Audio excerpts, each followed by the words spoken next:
Hey guys, what's up? It's Arashi and welcome to my review of Final Fantasy XIV. I know the game's been out for a while, but with the free trial expanding to level 60 today, I thought I'd take a shot at it. Let me just say, I'm a huge fan of classic Final Fantasy.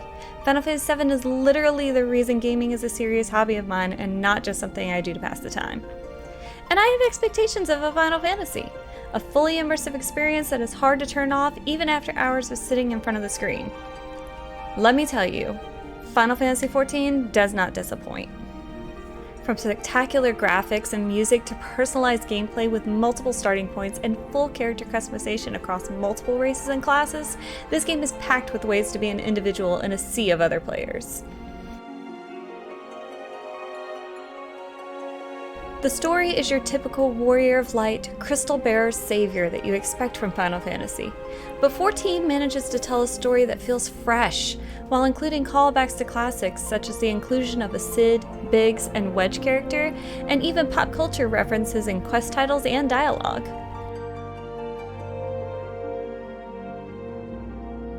Even wandering around towns and dungeons, you hear music from previous installments that tug at your nostalgic heartstrings. Your calling is to cleanse the country of Eorzea from corrupted primals, gods made real by prayers of the believers. Looming in the background is the Garlean Empire, a military-heavy enemy bent on using the energy of the primals for their own gain.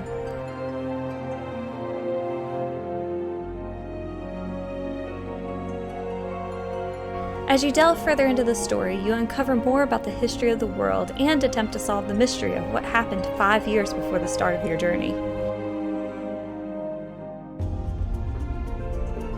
Building your character lays the groundwork for the beginning of your adventure.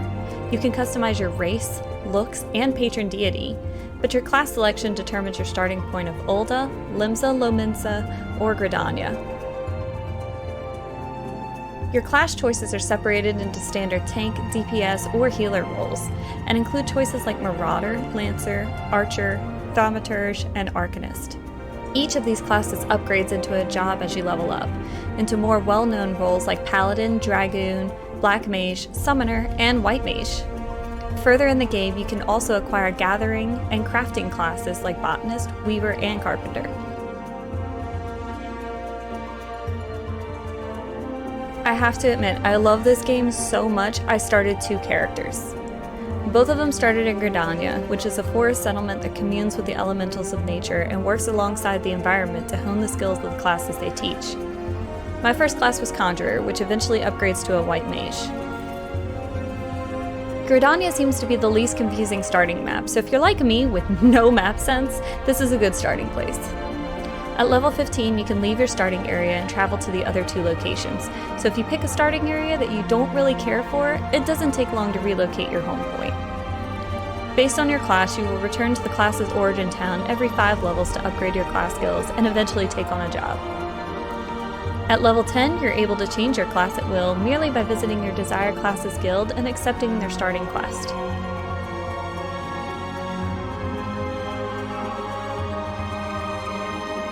Classes can be changed between battles at will simply by changing your gear set, so if you picked a class you're not thrilled with, there's no need to make a new character.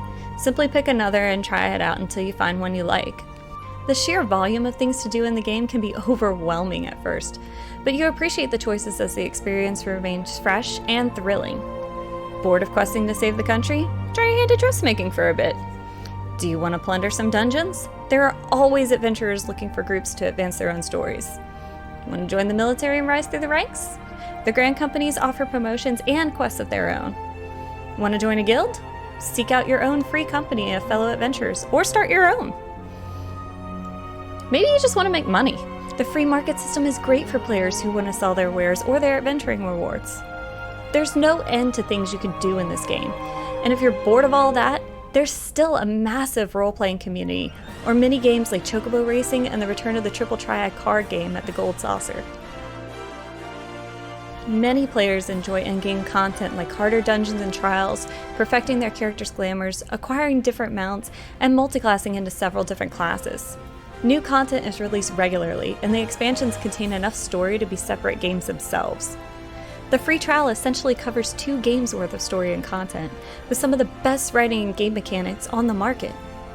Of course, there are some limitations to the free trial. Trial members cannot join free companies, can't access the player markets, or send friend or party requests to other players, though they can accept those requests. Private messages in the in-game Moogle mail are also unavailable. This doesn't hinder story progress at all, as players can still queue for dungeons through the Duty Finder and complete story and class quests through level 60, more than enough to cover the base story and the first expansion. For a free trial, Square-Enix provides a robust and immersive experience like no other on the market. At this time, the complete edition of the game is also half off through the Square-Enix store until August 19th, giving you a little over a week to try the game and still buy the complete edition for half the price, which also includes a free 30 days of play. Overall, I'm beyond impressed with the experience I received for the free trial, and with the value of the complete edition as well. The storylines are so compelling, multiple players have reported being brought to tears during the expansions, and I cannot wait to reach that content myself. The game is worth every moment you invest in it, and I highly recommend giving it a try. Final Fantasy XIV is available directly from Square-Enix as well as on Steam, though I do think you get more value going directly through Square-Enix due to their sale and the ease of starting the free trial, since I couldn't get the free trial to work through Steam. You can link up with your friends regardless of if they play on the Steam version or not, as long as they belong to the same world server, even if you initially play on different data centers. I'm on Primal World Lamia data center, by the way. If you want to link up and play together, feel free to send me a player friend request. I'm happy to answer more in-depth questions, and I delve into more of the story and strategies of the game on my Twitch channel, so feel free to message me with questions, requests, or suggestions. I stream every Tuesday and Thursday starting at 2 p.m. and every Wednesday and Friday starting at 5 p.m. at twitch.tv/arashimagami, which will be linked in the description below. As always, thank you for watching, and thank you for supporting the channel by liking this video and subscribing, and following me and subscribing on Twitch. Happy adventuring, and I look forward to seeing you in Eorzea.